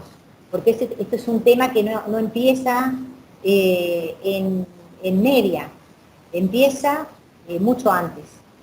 Y el tema del consumo problemático, ya ustedes algo hablaron justamente de la importancia del involucramiento de la familia. Desde inicial, desde que empieza la trayectoria educativa que nos compete ANEP, digamos, como educación pública, debe trabajarse desde tangencialmente, directa o indirectamente, pero es algo que tiene que trabajarse desde el inicio. Y en eso tenemos claro que hay que hacer un trabajo de promoción de salud en sentido integral, ¿no? Trabajando con las familias, con la comunidad, dándole herramientas a los docentes también para cómo abordar el tema. Pero bueno, son procesos complejos. Tenemos acá a Delita Mercedes. ¿Escuchamos? Hola. Si podés, Adela. Quería consultarnos. ¿Hay... ¿Escucha? Sí. Yo, por mi experiencia personal, tuve un hermano desde que era adolescente que consumía drogas. Y fue muy difícil para mí seguir los estudios, hacer el liceo, no, una familia que en lugar de enfocarse en apoyarme a mí como estudiantes, se enfocaba en apoyarlo a él, que era el enfermo que estaba drogado. Siempre los médicos dicen que cuando una persona consume drogas, toda la familia está enferma. ¿Se contempla también eso? Nosotros desde acá la verdad que no escuchamos, no pudimos escuchar bien la intervención. Si podés repetir nuevamente, creo que si no entendí mal, se refiere a que a veces en la familia se enfoca en la persona que consume en detrimento, digamos, de la atención de otros miembros de la familia, y que eso afecta a toda la familia. Es esa si se contemplaba eso. No solo, sino solo también el rendimiento académico de los alumnos, ¿no? Eso afecta el rendimiento de los alumnos, porque, por ejemplo, en lugar de comprarte, yo qué sé, unos campeones para asistir a clases, a educación física o lo que sea, ¿no? Se gastan la plata en comprándole algo para que sea familiar que tenga, lo termine. Me refiero a eso, hay un problema que contemple los familiares de personas que consumen para apoyarla para que continúen los estudios y no decaigan. Hay intervenciones que le corresponde a salud, al área de salud, ¿verdad? Que la importancia de la comunicación. Cada organismo tiene su competencia, entonces lo que hay que fortalecer son las articulaciones intersectoriales, y en eso estamos, ¿no? Porque no podemos, claro, ni la Junta Nacional de Drogas, aunque hay algunos dispositivos capaz que no pueden desarrollar las compañeras, pero la ANEP tiene una limitación en cuanto a su función de los equipos de salud, que no es una función clínica, sí de detección y articulación. No sé si las compañeras de Sí, no, en realidad, para agregar sobre eso, a mí se me ocurre, no sé, Jessy, si tiene algo más para decir, pero en principio, a ver, primero que nada, que este es un tema que nos apartamos un poco de lo que fue la presentación, ¿no? Como primer punto. Esto es una cuestión que tiene que ver con lo que es atención y tratamiento especializado en consumo problemático de drogas. Y lo que nosotros les podemos decir como integrantes de la Secretaría Nacional de Drogas, que en realidad corresponde a otra área, esta cuestión que es salud integral, pero bueno, que hay dispositivos especializados trabajando en ese sentido y donde se ofrece atención a la persona que consume y a la familia. Eso como, digo, me parece que luego no somos quienes para profundizar en esa línea, pero sí podemos plantear eso como, pero es algo que va más allá, ¿no? de lo que estamos hablando ahora, que era la presentación de un estudio en estudiantes de enseñanza media, etc. Ana Faceli. Ana, que quería saltar, Ana Faceli. Y esa, abrir el micrófono y hacer la pregunta, Ana. Sí, espera un poquito. Bien. Te escuchamos, Ana.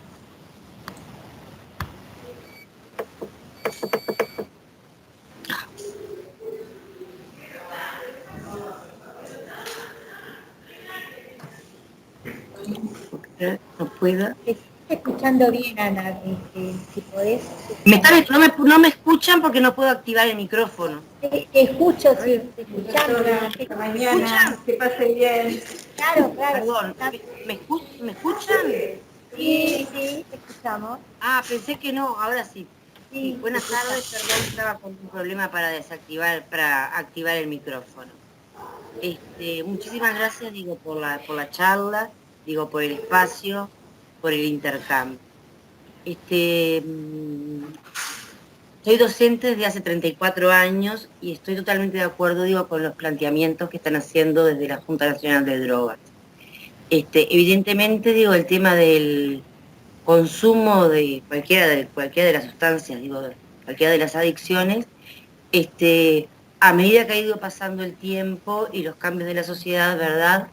Padres quedan totalmente negados cuando detectamos un alumno, digo, que consumía, o que tenía una adicción, que nos costaba, digo, que el padre admitiera. Primero nos costaba que el alumno admitiera para poder ayudarlo, luego explicar a los padres, explicarle qué es lo que había pasado. Hoy en día estamos encontrando que en realidad los padres, como ustedes dijeron, tienen conocimiento de que los chiquilines consumen y que lo hacen, digo, los padres, digo, los autorizan, lo avalan, así como le dan el dinero. Entonces, digo, me parece que estamos siempre en lo mismo. No solo es el consumo de la droga, sino que también son todos los conflictos. El centro educativo se tiene que ocupar de poner los límites, de enseñarles las normas, de hablar con los chiquilines por el tema de la droga. Digo, evidentemente como docentes tampoco estamos preparados, digo, hacemos todo lo posible para contenerlos desde el punto de vista emocional y todo lo que lo involucra al alumno. Ahora, lo que yo me cuestiono y pregunto es, ¿cómo se hace, cómo se logra, digo, llegar a un padre, digo, para que ese padre logre entender que debe ayudar a su hijo? Porque yo no veo que hayan mecanismos, capaz que me estoy equivocando, que estoy errada, de que, si el padre no colabora, digo, porque la institución sola no puede, ¿qué hacemos? ¿A quién recurrimos? ¿A dónde vamos? Porque yo creo que de un alumno, de un adolescente que es menor de edad, el responsable es el padre y tiene obligaciones y deberes. Y si no las cumple, tiene que existir algún mecanismo para que las deba cumplir. A mí una parte, si quería comentar yo, no sé si puedo comentar algo. Sí. No sé, ¿sí? si alguien me puede responder, digo. A mí, de la intervención recién, Ana, me gustaría señalar dos cosas. En esta población no hablamos de adicciones, ¿verdad? Sí hablamos de consumo problemático. Llegar a tener una adicción a las sustancias requiere de una trayectoria de consumo de bastantes años, que no se puede dar efectivamente. Casos aislados tal vez existan, pero si empiezan a consumir a los 14, 15 años hasta los 18, no vas a tener adicción a ninguna de estas sustancias. Entonces, el principal problema, sí consumo problemáticos y muy problemáticos, pero no adicción, porque a veces ahí, cuando también las personas del área de tratamiento nos hacen con mucho énfasis en eso. Después, el tema de que tengamos en cuenta de que el mayor problema que tenemos en esta población es el alcohol.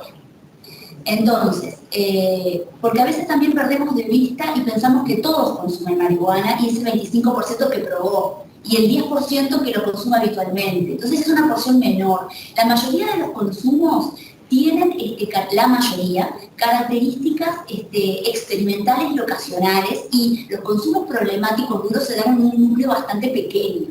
Esto como para dimensionar. El 2% de los estudiantes mostraba alto riesgo de consumo de marihuana. Sí, agregado en esa misma línea, también saber de que, bueno, las personas o el volumen de personas donde los consumos problemáticos se instalan y se agudizan, probablemente dejen de estar en el sistema educativo. Con esto lo que les quiero decir, obviamente, es bastante compleja la situación, no es que ustedes no se van a enfrentar a casos que puedan estar incluso en esa transición, ¿no? Que lamentablemente se terminen desafiliando de lo que es el sistema educativo, pero también lo que encontramos es que muchas veces ese fenómeno no es de las personas que están más asociadas, porque implica, ¿no? Como ustedes saben mejor que nosotras, el estar en el sistema educativo implica de alguna manera el poder seguir determinado ritmo de vida, ¿no? De asumir determinadas obligaciones, compromisos, etcétera, etcétera, que lamentablemente cuando hay determinado nivel de vulnerabilidad ya no se puede sostener. Esa vulnerabilidad, por ejemplo, puede ser el consumo problemático de una sustancia. Eso como para agregar en esta línea que planteaba Jessy.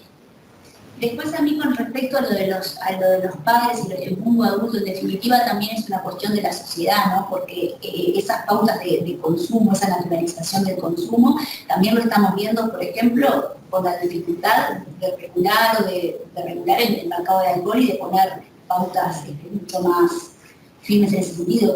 La prevención ambiental, que refiere a restringir horarios de consumo, a ser mucho más duros a no promocionar, a no canilla libre, a no 2x1, ese tipo de cosas que son pautas de consumo, a restringir horarios de acceso, los puntos de acceso. El Uruguay es uno de los países donde tiene más de, creo que era, no me acuerdo bien el número, pero eran tantos puntos de acceso al alcohol como ningún otro país del mundo. Caminamos los pasos y podemos comprar alcohol. En otros países está restringido a determinadas picolerías, etcétera, tienen como muchas más restricciones en ese sentido.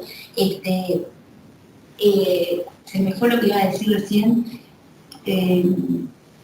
La responsabilidad parental, por suerte, por supuesto, tampoco ha sido incorporada, por ejemplo, en los proyectos de ley, porque termina sacándose. O sea, hay una cuestión muy compleja con el alcohol y con esa naturalización del consumo. Y tenía otra cosa para comentar en ese sentido y se me fue. Perdón, ¿podría hacer otra intervención? Digo, contestarte.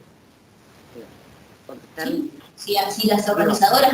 Sí, me permiten, no sé. Breve, porque tenemos otras preguntas. Sí.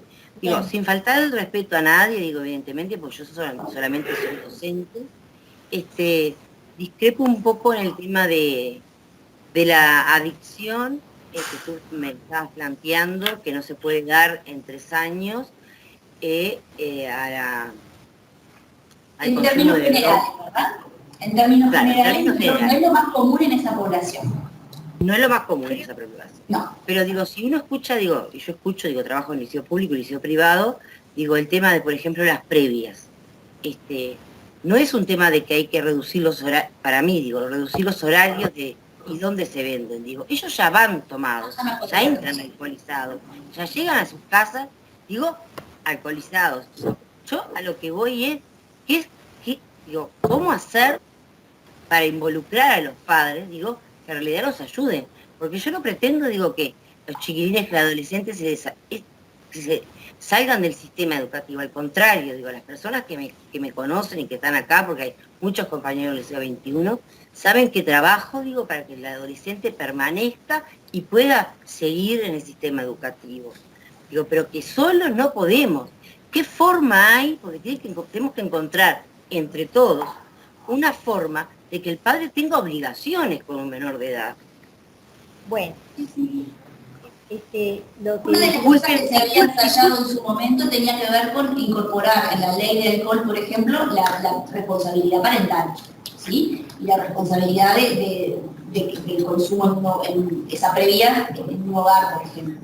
Y otra de las cosas que quería mencionar, eso estuvo en un proyecto de ley que se incorporó y se sacó, ahí hay todo un trayecto legislativo y demás, ¿no? Después, el tema de la fiscalización. Como les comentaba hoy, la mayoría de los estudiantes obtienen el alcohol de la propia casa. Y otra gran proporción, sobre todo los que tienen más de 16, lo obtienen comprándolo directamente. En el país existe una reglamentación que prohíbe el expendio de alcohol a menores de 18 años. Eso está vigente, o sea que ahí lo que había que hacer es fiscalizar, efectivamente.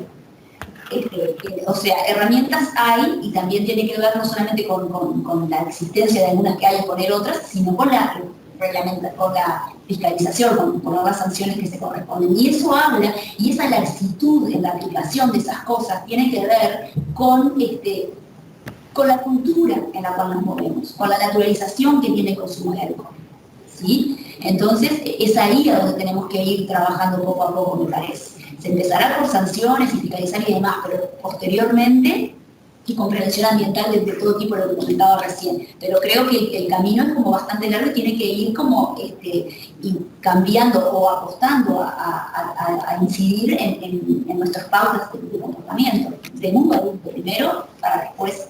Sí, que eso es un poco también la trayectoria que Uruguay tuvo a nivel de tabaco, como digo, ya todos sabemos, donde fue una batería de medidas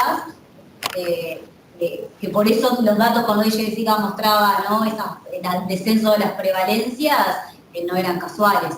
Claramente, pues, nosotros queríamos hacer una evolución histórica de los eventos en términos, ¿no?, de cómo Uruguay fue incorporando, se fue también asumiendo responsabilidades internacionales en la firma de acuerdos y convenios, etcétera, etcétera, y a su vez cómo fue incorporando en su normativa nacional. Bueno, tiene que ver con esas medidas. Pero fueron medidas duras, ¿no? Porque recuerdo decir la resistencia que tuvo al principio. Sí, y a nivel incluso empresarial. No sé si, yo también pensaba que capaz que las compañeras de ANEP tenían alguna cuestión, querían intervenir de ese lugar, porque me parece que también la consulta de Ana tenía mucho que ver con esa parte. Sí, primero que nada, creo que cuando planteo que solamente soy docente, creo que no, que el ser docente es muy importante y quisiera destacar esto, que para mí tienen como profesionales, la primera línea de acción la tienen los docentes y tienen mucho conocimiento de lo que sucede. Son como el termómetro de lo que está pasando a nivel social. Y justamente es un tema tan complejo, con variables tan múltiples, que no es fácil que desde el docente solo se pueda revertir cuando las situaciones realmente suelen ser de distintos niveles de gravedad. Cuando hay una negligencia de los padres muy grande, cuando hay situaciones hasta de patologías o digamos que ya exceden a lo que puede hacer uno con la palabra, ahí se necesita, como hablaban, pues, apelar a la construcción de protocolos de intervención o guías de acción a nivel de las instituciones educativas, que bueno, en eso se está trabajando como para que el docente y cualquier actor de una institución tenga una guía más clara sobre qué hacer ante las situaciones, sobre todo las más complejas, porque, o sea, hay distintos niveles, como ya dije, de gravedad, ¿no? Creo que lo que más impacta es cuando uno siente que no sabe qué hacer con las situaciones que son graves. Y cuanto a mayor gravedad, mayor necesidad de trabajar en forma intersectorial, porque son los límites de las acciones desde la educación, ¿no? O sea, más allá de que puedan intervenir los equipos interdisciplinarios, teniendo entrevistas con los padres, orientando a los docentes, conversando con los alumnos, haciendo, digamos, coordinaciones con el sector salud. Hay límites en las acciones también, sobre todo cuando son muy graves. Pero creo que los protocolos y las guías de intervención son de gran ayuda para los docentes. Y después también intervenir desde antes, ¿no? Tratar, por eso hoy rescaté el tema de trabajar desde el inicio del ciclo educativo. Y bueno, sí estoy de acuerdo que hay situaciones de negligencia, que es más que un desinterés, que ahí sí se requieren de normas para que puedan, digamos, proteger los derechos, ¿no? Salvaguardar los derechos de personas en construcción de su personalidad, ¿no? De su subjetividad. Pero bueno, sí que es difícil y que a veces la clave también es trabajar en equipo, no quedarse solo el docente ante estas situaciones y apelar también a los equipos interdisciplinarios para que ellos también, desde su conocimiento, puedan trabajar con las familias, pero con los límites en las intervenciones que sabemos, ¿no? que hay. Pero bueno, eso es lo que podemos desde acá plantear. Teníamos otra pregunta. Verónica Massa. ¿Te querías preguntar, Verónica? ¿Tenés silenciado el micrófono? Y Ana habló. Tengo a Verónica Massa que había levantado la mano, pero no sé. No sabía. Darío Pozo, ¿querías decir algo? ¿Qué querías decir algo? Ah, no, iba a decir lo mismo del Isabel. Isabel, te escuchamos. Sí. No, era más... Hola, ¿me escuchan? Sí, se escucha. Bueno, no, primero agradecerle a las compañeras del Observatorio de Drogas. Hola. Por ponernos al día con las estadísticas, Hola. esperando que el año que viene entonces podamos tener los resultados de la que están elaborando ahora. Eso era por un lado. Por otro lado, le quería un poco responder a Ana. Que me habían dado la palabra. Quería responderle un poquito a Ana lo que planteaba. Creo que lo importante de todo esto que podemos rescatar es la relevancia que tiene la institución educativa como protector, no solamente en lo que tiene que ver con consumos de drogas, sino de salud mental en general. Esto es algo que lo venimos sintiendo en cada jornada que hacemos sobre diferentes temas que tienen que ver con la salud mental. Ayer tuvimos unas jornadas sobre suicidio y bueno, siempre se está rescatando la institución educativa como protectora y como lugar idóneo para poder trabajar todas estas temáticas. Y un poco lo que decía Carolina y lo que he visto que acá en el chat también algunos docentes proponen, son esos trabajos de centro que hace la institución, que toma una temática, que por ejemplo puede ser consumo, y bueno, trabajar no solamente con los alumnos, sino trabajar también con los padres. Esa es la forma de involucrar a la familia. Sé que es muy difícil. Nosotros que hace muchos años que estamos en la educación, hemos visto cómo decae la presencia de los padres desde la escuela, después decae en el primer ciclo de enseñanza secundaria y en el segundo ciclo los padres prácticamente no aparecen, incluso cuando muchas veces son llamados en varias oportunidades. Eso es una realidad que tenemos y que creo que tenemos que abordarlas con las herramientas que tenemos. Tampoco se puede hacer maravillas, ¿no? Pero teniendo en cuenta que los adolescentes en esta primera etapa están experimentando, no adquieren una adicción, creo que, bueno, también es un poco la obligación de nosotros, de los actores educativos, trabajar estas temáticas si sabemos que que en pocos años esas pruebas terminan convirtiéndose en una adicción, ¿no?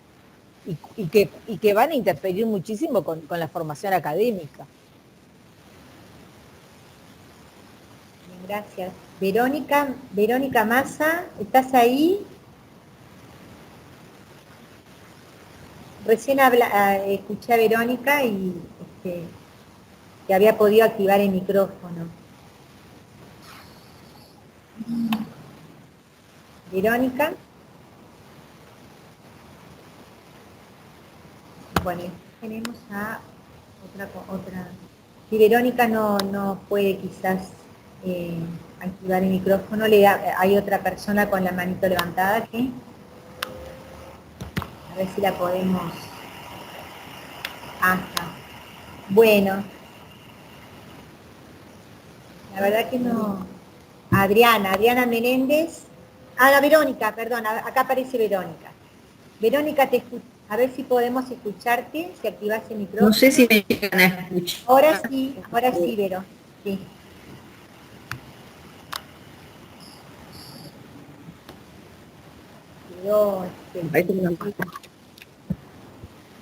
Ahora sí, Verónica.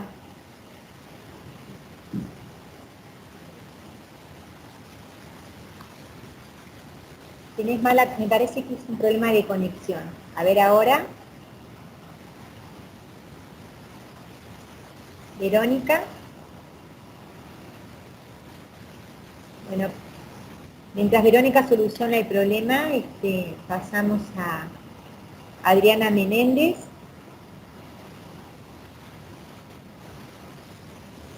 ¿Me escuchan? Sí, te escuchamos. ¿Se escucha? Bueno, Sí. muchas gracias por la actividad. Yo he tenido, cuando estuve en la parte de la comisión de tabaquismo, cuando empezó todo, entonces me alegra mucho que cuando nos trazamos el programa de tabaquismo inicialmente, cuando se empezó en el 2004, ver los resultados que tenemos ahora. Y sí, coincido con la Junta Nacional de Drogas, que no fue casual, que fue producto de una actividad no solo a nivel nacional, sino a nivel internacional, donde se trazó realmente los programas, se trazaron las estrategias y fueron exitosas, no solo acá en el Uruguay, sino en todo el mundo. En cuanto al resto de las drogas,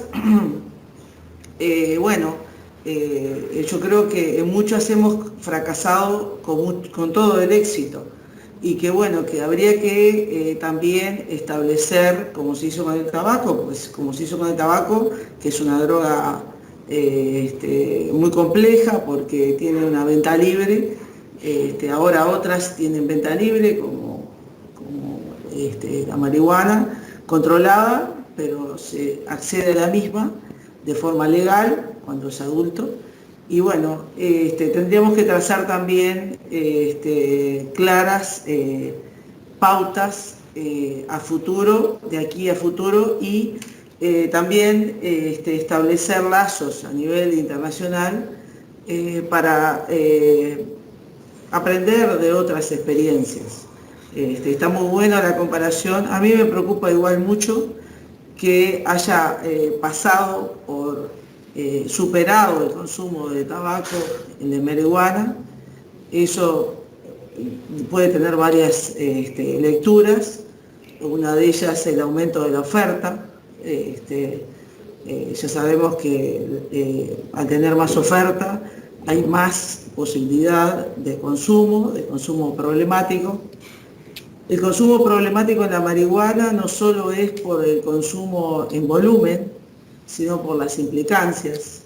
A veces el consumo no es tan grande, pero las implicancias son muy importantes.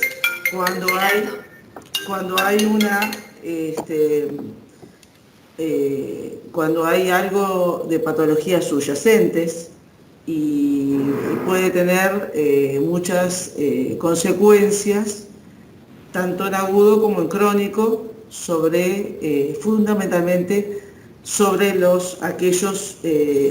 este grupo etario que estamos hablando, Esto puede tener una implicancia y un daño a largo plazo. Hay evidencias en muchos lados del mundo de esto, sobre daños a nivel del sistema nervioso central del consumo crónico de marihuana. No quiero extenderme de los daños también que se pueden ver en el consumo de tabaco. Ustedes saben que la combustión incompleta lo hace con daños equiparables a lo que es el consumo de tabaco a nivel no solo pulmonar y del resto del cuerpo, ¿no? Del resto del organismo. Tiene sustancias cancerígenas, etcétera, etcétera. Pero lo que más me preocupa y lo que más en este grupo etario es los daños a largo plazo a nivel del sistema nervioso central, que de eso hay evidencia en muchos lados del mundo y bueno, tenemos un consumo muy alto y algo hay que hacer. No ha habido éxito y el aumento de la demanda tiene un aumento del consumo. Es cuanto quería decir y muchas gracias por la exposición de las compañeras. Gracias, Adriana. Verónica, ¿estás por ahí? Porque cuando te veo que podés estar habilitada para intervenir, justo se corta. ¿Te escuchás, Vero?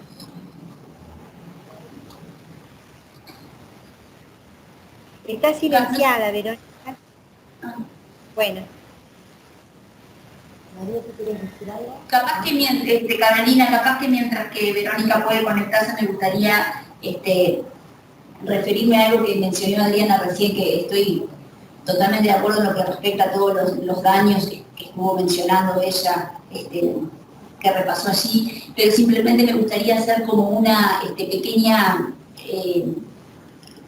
agregar algo, porque se está generando una línea de investigación que tiene que ver con mirar el efecto que tuvo la regulación del consumo de marihuana, del mercado de marihuana, en los consumos de adolescentes, tanto población como adolescentes. Y eso se hace con método cuasi experimental. ¿Qué quiere decir? Que estamos comparándonos con Chile y con Argentina, donde la regulación no está, entonces se muestran diferencias. Y ahí la evidencia que se ha generado hasta ahora indica que no está teniendo un impacto en los consumos, ¿sí? Argentina y Chile tienen las mismas tasas de crecimiento que tenemos nosotros, aún sin regulación. Eso un poco para mostrar también, porque también podemos tender a poner en ese foco, ahí como achacar, hay cosas que en realidad por ahora, en el corto plazo, esto quiere decir que recién está regulado desde el 2014, es muy corto plazo para tomar evaluaciones de política, pero la evidencia hasta ahora va mostrando que vamos evolucionando igual que los países de la región.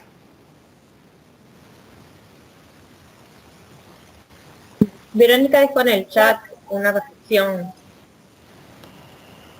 Una cosa sola, capaz que se entendió mal lo que dije. El aumento de la demanda no lo expresé solo por lo que se refiere al tabaco regulado, la venta regulada, sino el aumento de la demanda global, de la oferta global, de la oferta también ilegal. Quiero aclarar eso porque capaz que quedó mal expresado o no se entendió lo que yo dije. Gracias. Yo una vez una pregunta, porque si los estudios plantean que la disminución de la percepción del riesgo está relacionado con un aumento, ¿eso pasa también en el consumo de marihuana? Escuché, perdón, que justo me interrumpieron acá atrás. Hoy plantearon que la disminución de la percepción del riesgo se vinculaba con un aumento del consumo. ¿Eso se relaciona también en el consumo de marihuana? Que en el alcohol parece que no era, pero en el consumo de marihuana está relacionado. Bueno, nosotros fue un poco lo que yo quise poner en esos gráficos al poner en relación esos dos fenómenos. En marihuana lo que vimos es que hay un leve descenso de la percepción del riesgo acompañado o paralelamente, simultáneamente, a un aumento del consumo. Ahora, ese es el fenómeno que estamos viendo.